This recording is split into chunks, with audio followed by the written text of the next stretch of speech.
Welcome, everyone, to another amazing opportunity to explore what's going on with the USA chart. I'm here with KG Stiles. So good to do this with you, KG. Thank And you for having me here again. yeah, and we're just like blown away.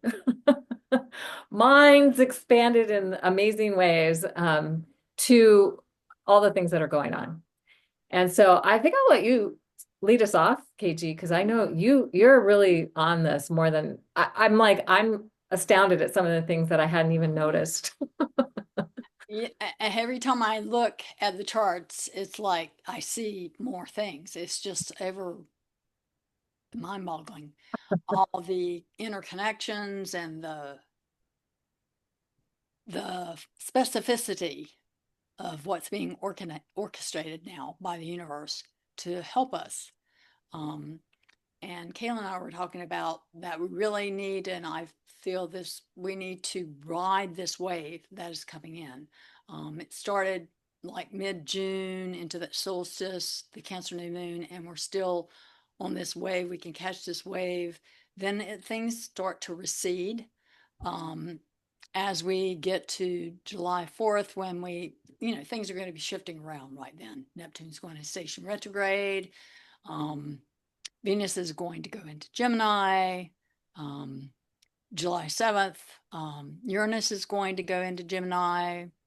Um, we just, and then we have that Capricorn. I think by the Capricorn full moon, we'll have entered the Mercury shadow retrograde and Saturn stationing retrograde. A lot of planets will start stationing retrograde. So now is the time to catch that wave. So Kaylin and I want to really emphasize that now is the time. Don't hold off. If you really feel you need to make choices, make those choices. It'll Um, be easier to make them now than later because the you want energy, to work the energy, it's like not we the go energy, with the work the energy. flow. I'm Yes. sorry, go ahead. Yeah. Yeah. I mean, it's like the wave crashing down on you. You want to work, you want to move with the energies. Yeah. Beautiful. I love that. And moving with the energies, also how we were looking at how it's not about resisting what's going on, because that's not going to necessarily help anything. Um, and when we're resisting, I said this just the other day. I was doing a video. I said, Carl Jung said, "What you resist persists." So it's like, okay, so if we're in resistance to everything that's happening and or in some way feeling like it's our job to try to fix it, it's not. Our job is to live the best life we can, to make the choices that are going to be the most supportive to us personally.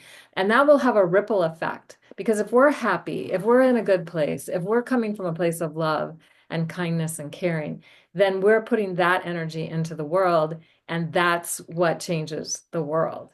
So just keeping that in mind with all of these energies happening. So do we want to look at what has just been going on now? Yeah. Well, you're going to look at the Cancer new moon, just Yeah. what kind of unlocked with that. Yes. Yeah. So here's the Cancer new moon chart. Just happened yesterday. We're recording this the day after. So we're still in the energy of it, very strongly still in the energy of it.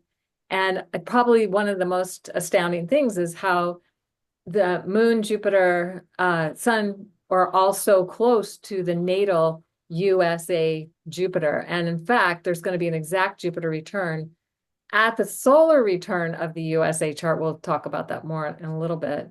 And there's just so many amazing things that are going on with this new moon chart that was seeding something.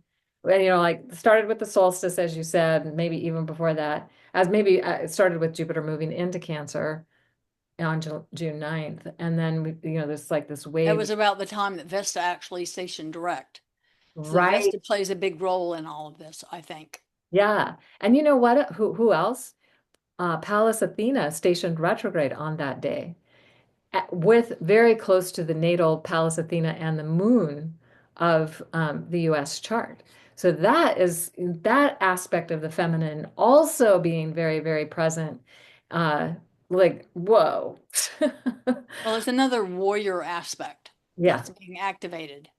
Yes. I feel like one of the things Kayla and I were talking about is how many of the feminine asteroids, feminine Kuiper Belt objects are involved in these exact aspects that are happening that are triggering these changes now.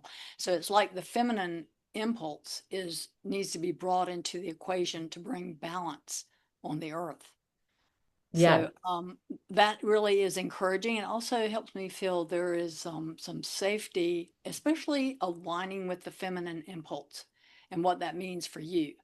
Um, to bring more of a receptive, like rather we were talking about too, acceptance, how it's important to accept.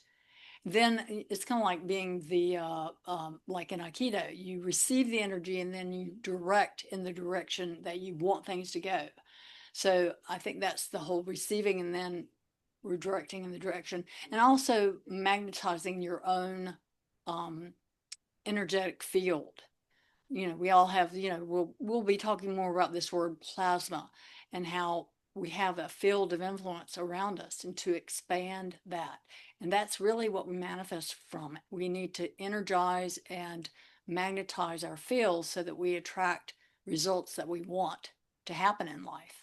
So putting our attention on what we really want, not attending to the things that we don't want necessarily. I mean, sometimes we need to attend to things so that the things we don't want don't manifest. So we need to attend to things. But attention and intention, where's our awareness? And that's how we are attracting into our reality. Wayne Dyer really summed this up in a beautiful way. He said, to change the way you look at things, and the things you look at change. And what you think about is what you're creating, was what's creating your reality. So this is our opportunity, is to really be conscious and to make conscious choice to focus on what it is and feel into what it is we really truly want to create in our personal lives. And then that'll have a ripple effect into the greater collective reality. Also, we're going to be getting a real opportunity to change those perspectives. The energies that are constellating, that's another thing Kayla and I were talking about, that there's such pressure building to make a change, to make a shift. And if you look at the Mercury effect, you know, really right now we have Chiron and Eris square to Mercury, the natal Mercury Yeah. of the US So chart. here's Chiron and Eris where they are currently, and then here's the USA natal Mercury.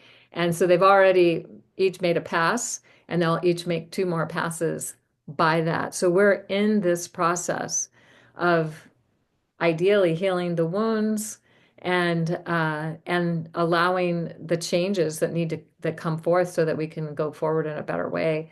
And Yes, and I think a lot of shadow stuff is coming up right now oh that people are needing to look at. yeah, And this is really putting a spotlight on that. yeah. And then the Mercury retrograde that's going to happen in Leo. On Um, July 17th, Mercury goes retrograde in Leo.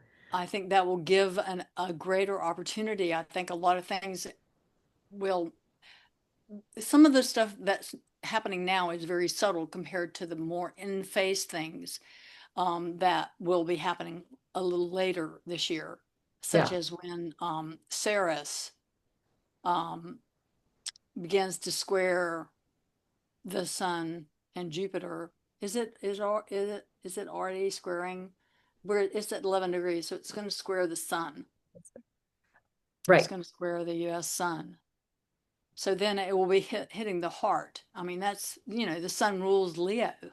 You know, Mercury is going to retrograde in Leo. So I think there's another connection, you know, the very heart of the nation is going to get a wake up call. I think Ceres really deals a lot with the agriculture, with, you know, the coming into, you know, I think we've been coming from a nurturing place with the Cancer influence in the US chart. We've got real fixed attitudes about our perceptions about what that is, what that means. And there needs to be a shift in how we see things, how we look at things. our values needs to shift. Yes. So there will be a lot of pressure with, you know, I think environmental things can happen. Um, um, I Yeah, think you we got could the see more systemic changes, you know, how certain things aren't working like with agriculture, and maybe we'll get glimmers into more sustainable agricultural coming on the scene. I mean, that would be my hope. that indeed. Because I at the think same, sorry. I was just gonna say I think you're on to something there. And if we think about what's happening in the realm of the Cancer mysteries, it's been about hierarchy. Like, I know, and you should do what I tell you to do. Mhm. How the parents raise their children, but also anybody who's in a position of power and so on. And really, we need to come into a place of greater co-creation, collaboration, and cooperation. And so that it's not about I know and you should do as I tell you to do, which is not necessarily helpful. Yeah, But our, this it's much more the mother as warrior, the series in Aries. yes, yes. And how she will defend and protect her children or whatever that is she's, whether it's a mission or a purpose or whatever it is. Uh, but she's also pretty hands off and not like telling them what they should do or shouldn't do. They can have their own journey, but don't mess with them. Except she may get more forceful Yeah. at this time. That's what I'm picking up on, that Yeah. she may feel the need to be more forceful. Now, the Vesta down in Scorpio will be trine all the personal planets. Yes. It started, yeah, it went direct, and now it's going to be trining all of the personal planets through Actually, to mid-September, when Vesta will move into Sagittarius.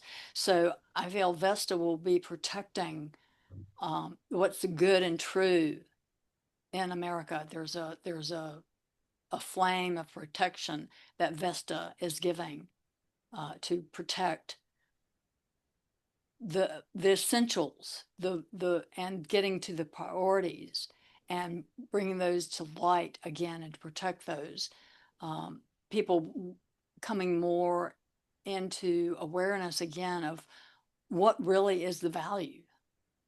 I love what you're saying, and it's fascinating to see. Here it's the solar return chart.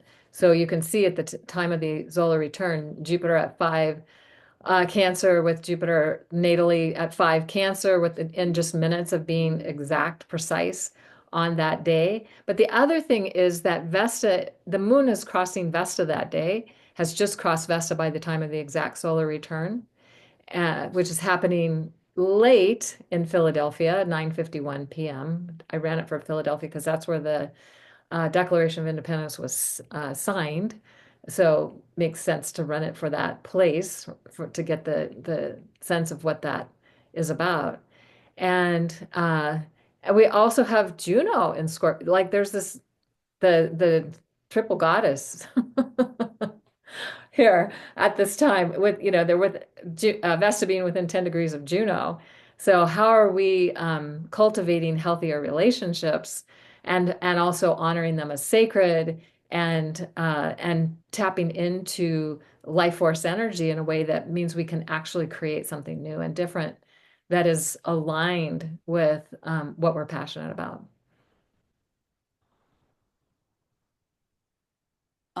So what are some other things we were Right, there's so much going on. right now. I think those are some important things that we covered.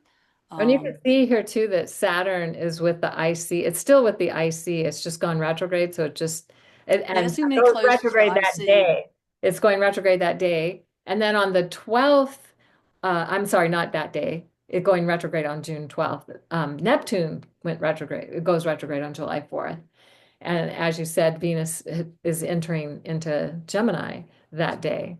And then 3 days later, Uranus will be entering into Gemini as well. So they've been hanging out close together. So the feminine going through the opportunity to see things completely differently, to have a more expanded vision of how this is meant to unfold, and to do it in a way. I like to think of Uranus as being evolution, revolution for evolution.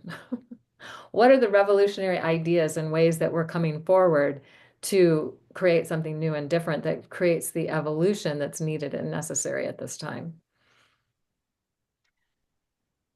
So, well, it is really good to see the feminine influence more in the charts that are unfolding now. I mean, it definitely the feminine is stepping up her Yeah, game. yeah, So, I also wanted to talk about Pluto. We're finally getting out of Pluto is in the final is in a retrograde, which began on May 4th at 3 degrees 49 minutes of Aquarius. It is quincunx to Venus in the US chart. And so there again, I mean, there's bringing in the Venus influence that is very operative at this time. yeah, Um, I think Pluto is kind of like in the final phase of like having to look over things to see what needs to be restructuring. And again, it's that reevaluation of the US national values, you know, things related to money, um, our allies, our own aesthetics, our cultural identity, all those things are up for review. And we're kind of post Pluto return fallout, which happened, it was exact at 27 degrees Capricorn in 2022 and 2024. yeah. And then So we're kind of right at the place of review right before Pluto stations direct in early Aquarius. I think it stations direct in October. I think forget that's, what the yeah, exact. that's what I'm remembering. Also, Pluto will then in 2027 be with the south node of the US chart. So we're in that space between it having, like you're saying, having been with Pluto, and now that, and then next going to the south node. So what's being revealed, and how are we being empowered, and what are the things of the past that hold us back from being who we are? What was the original intent from being a nation that really represents that original intent? What's in the way of that? Pluto's going to put a spotlight on that. So And yes, and that's the restructuring. That was what I was just pointing to, is that we're going to begin a restructuring phase now yeah, that we're at this post Pluto and it goes direct. We'll actually begin to see some restructuring happening. yeah. And with Saturn As so prominent right at the US IC. So, and then it'll go into the Saturn opposition. It's also going to square Venus and Jupiter and Sun and Mercury. And it's then also going to, and it'll conjunct Chiron. I mean, Saturn over the next 2 years is amplifying this chart every year. Uh, yeah, and then also there's that Pluto trine, the trine between Uranus and Pluto, that's going to just speed everything up. yeah, yeah, absolutely. And of course, Chiron, as we already mentioned, Chiron and Eris adding their energies. So this opportunity to really do that deeper dive into the realms of things that where the deepest wounds are, where the fears are, where the shadow places are within us individually, as well as within the US, and I guess the rest of the world could join us on that too. And also, I think, I mean, something that we're all probably pretty aware of is that we've been in a place of where we've been projecting a lot of the things that we're uncomfortable facing. We've been projecting onto the other. We've Right. been demonizing the other Right. to get it to carry our shadow. And I don't think that's, you know, I'm hoping we're going to get to a place where we'll realize that is not going to work. We need to all work together. We need to unite. We need to be together on this. And, Yeah. you know, I think one of the challenges with the Pluto quincunx is that quincunxes are, you know, they're notably uncomfortable. because they're between elements, they're discordant elements. They don't really share anything in common. So it's right for, disowning a part of yourself and projecting one to the other because they're making you feel uncomfortable. So that's our challenge. That is the main homework I feel like that we have to do. What do Yes. you think about that, Kaylin? I agree with you. And I guess the ideal thing for us to focus on is how do we stay in a place of peace within ourselves, a place of love within ourselves, a place of uh, being able to nurture who we are and those around us, those that are closest to us. And that has a ripple effect into the greater reality. So if we're focusing on that, if we're putting our attention on that, if we're feeling into that, because it's not just thinking about it, but really feeling it, that helps us it to manifest and come into form. And really, Saturn's here to help us create a whole new form, a whole new way of being with inside ourselves as humans inside, within ourselves, but also within our country at the IC, Saturn at the IC right now. Feels like that's really important. So how are we focusing on it's not as long as we're not doing harm to anyone, then we're on the right track. As long as we're fulfilling our dreams and desires and it's not harming anyone, we're on the right track. Yes. So, the only other thought, and also one of the things that I wanted to say, because I feel like one of the things we are moving towards is becoming more um, integrated into our galactic home. We're beginning to have an awareness of ourselves as galactic citizens, Right. and I think this is a period. I don't know that it will happen during this period because I think that our planet needs to move beyond war with itself in order to attract, to be able, so ETs will even feel comfortable to really expose themselves. Right. And that again comes back to the doing no harm. Because if we're at war, we're doing harm. And even if we think we're righteous about it and we have a righteous reason for doing that, it's still doing harm. And there's got to be a better way. And are we willing to consider and to imagine and to dream into the possibilities of how we could be on a planet where everybody gets along? So be global citizens, not just in our local area, but globally thinking what is it? Act locally, think globally. Um, Rick, but, yeah, Rick uh, Levine, Rick Merlin right. was always And saying that. also, I love what you're saying. We need to also think galactically. And we are at a time when the December solstice is aligned on the galactic cross near the galactic center. And this only happens for a period of time, like, 1926 to 2070, the biggest window of that. So we're in it and connecting to those galactic energies as well. So I feel like that's our opportunity. Well, it will happen when it's best for it to happen. Yeah. But I feel that definitely, opening our awareness about who we are. I mean, that's a really important question to ask.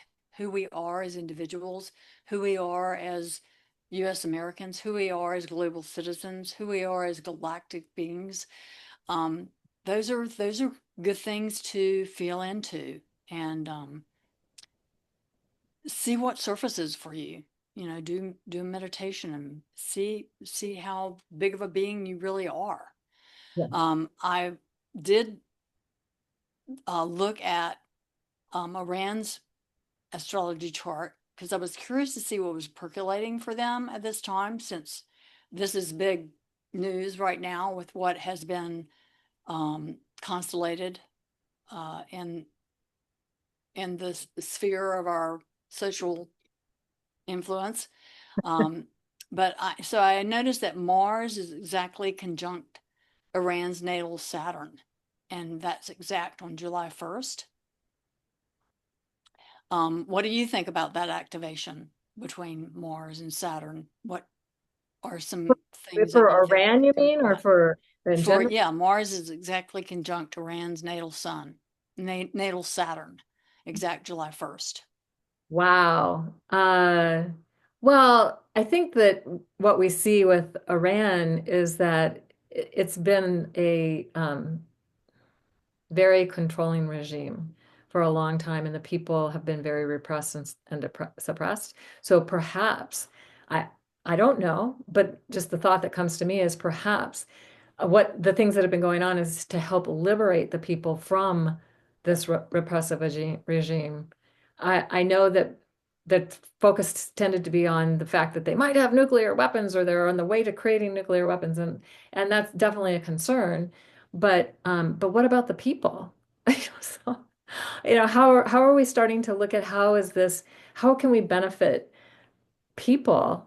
And so would Mars then represent the desire to protect its people in a good way that's not necessarily going to harm everybody else? Because nuclear weapons we know will be not only destructive to the people to where they're sent, but to the whole entire planet. Not a good thing.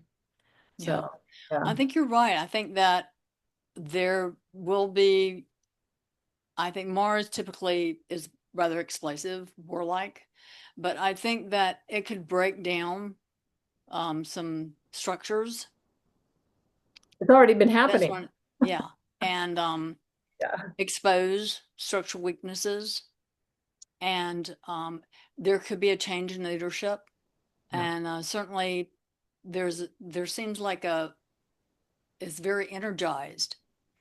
And also, I noticed there's a nodal reverse. The north node is at 1 degree, at 17 degrees Virgo, and it's now at 21. So it's actively engaged. Yeah. So, um, so what do you think about that? That means that the Well, I north think node, nodal reversals are an opportunity to uh, come to connect with our past, the things that hold us back, and also the things that help us move forward. So, what are the gifts of the past that could help us move forward? What are the ways of the past that aren't helpful that we could let go of so that then we can move toward a more fulfilling destiny. So maybe that's part of what's going on for Iran right now is that some of this is disrupting the things of the past that are not helpful. yes, We could go toward a more it I saw something about this was a while back, some years ago, of the women in Iran did not have to wear the hooded whatever kinds of they were like dressed in miniskirts and back and in the that's fine. 70s. And now all this repression has happened all for all these years, and maybe it's an opportunity to get liberated back into Yes, that place where they I can do think it is an opportunity when they could break, these old could break. the So repress. also I saw that Uranus is conjunct Iran's natal moon at 28 degrees, 50 minutes in Okay, Taurus. unexpected events that's going to take them in new directions that help to bust up the past so they can move towards that's just Mhm. another similar statement. And Venus will conjunct Iran's Taurus moon on July 3rd. Wow. Yeah. Very, very amazing. So yeah, a lot's going on for Iran as well as for the US. A Yeah, lot- and I was telling one of the interesting things is that Iran's ascendant is conjunct the US ascendant, so they mirror each other. So they're actually both a source. They can be rivals, but they are also catalysts for each other's growth and transformation. Beautiful. I love that. So that's what we're going to put our attention on. We don't want to be rivals. We don't want to be rivals with anyone. No, we're all in this together. We're all in this together. We're all on the same ship, planet Earth. And if the ship goes down, we all go down with it. So So, as I see it, this worldwide transition that we're all in as one people. First, we go through the conflict and collapse of the old structures, which we're going through now. In phase two, from 2025, starting now through 2030, Mars, there is a mass awakening. It's like rewiring and breakdown of false identity. And then phase 3 is emergence of new Earth-based alliances, planetary councils, or disclosure of existence of ETs 2030 forward. So, I mean, it doesn't happen to have to happen like this, but that was what I was seeing. I love that it makes me think of Star Trek and the Confederation. Like they have the all the planets having, coming together, the alliance. And of course there were boring things going on too, but but how do we all come together? Because it's like, if anybody's suffering, we're all connected to the everything in the universe. So if anybody's suffering, then it's affecting us. If Yes. everybody's in the place of love and light and joy, then it's affecting us. So that I think is that's what we really want to focus our intention and attention on as we navigate this wave. I love how you said that, this wave that we're on right now. And that, as the planets in July go retrograde and we can do that pause and deeper dive, this is the time for that. So hopefully this is helpful and supportive to all of you. And is there any final words you have? No, I hope that it was helpful to some people out there with getting their head wrapped around what is evolving at this time and to help us come together more and unify, and that we're all on the same team. We're all working towards our evolution as a species, and that we recognize ourselves as global citizens and galactic beings. I love that. That's such a great way to end. So thank you, everyone. We'll see you next time.